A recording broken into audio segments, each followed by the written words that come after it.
And in the news, Conservative MP Brent Rathgerber is flying back to Edmonton this morning after he quit the Tory caucus. Rathgerber announced on Twitter he resigned from the Conservative caucus last night, saying he is frustrated with the federal government's, quote, lack of commitment to transparency. The move came after a Tory-dominated committee watered down his private member's bill designed to expose the salaries of federal civil servants. The Prime Minister's office is calling on Rathgerber to resign and run in a by-election. The search continues for a suspect this morning after an evening stabbing in Hull. Police say a man in his 20s was stabbed in the chest around 8:30 last night on Laval Street. He was transported to hospital with injuries but is expected to survive. It was the second stabbing in 2 nights in Gatineau. Tuesday night, a man was stabbed in the abdomen during a fight on a balcony on Maisonneuve Boulevard. 53-year-old Jacques Goutreau has been charged with aggravated assault.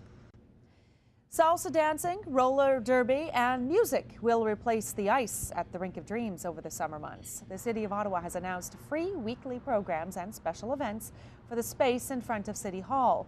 The mayor says local community groups will offer their services for free and entertain residents and tourists.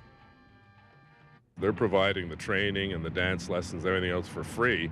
And it's a great way for residents and tourists alike to celebrate summer, but also celebrate this great open space at City Hall.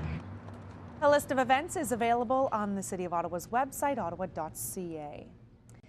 4 more patios are coming to Elgin Street restaurants. A city committee approved new sidewalk patios for Johnny Farina's, The Standard, Hooley's Pub, and Town.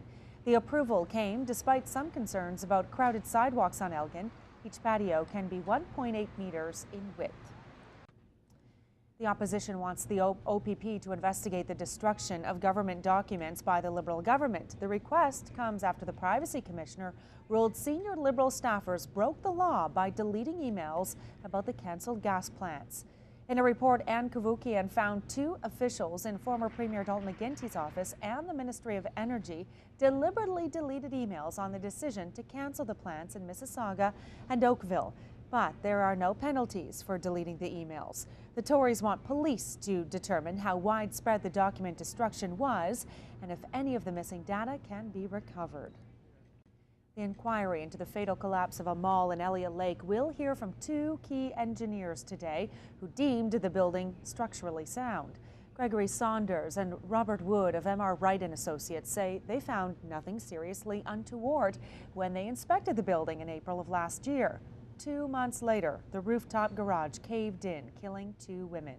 The judicial inquiry has heard how parts of the steel support structure was corroded by years of water and salt penetration and finally gave way.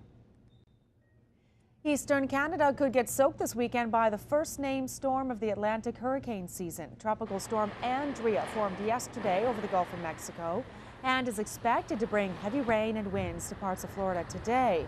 The Canadian Hurricane Centre says that the storm is not expected to generate high winds, but will likely transform into a wet low-pressure system as it heads to the Canadian East Coast. And it's a summer tradition in Ottawa. The Royal Swans are about to be released into the Rideau River. Mayor Jim Watson will open the gates to release the Swans this afternoon in Brentwood Park.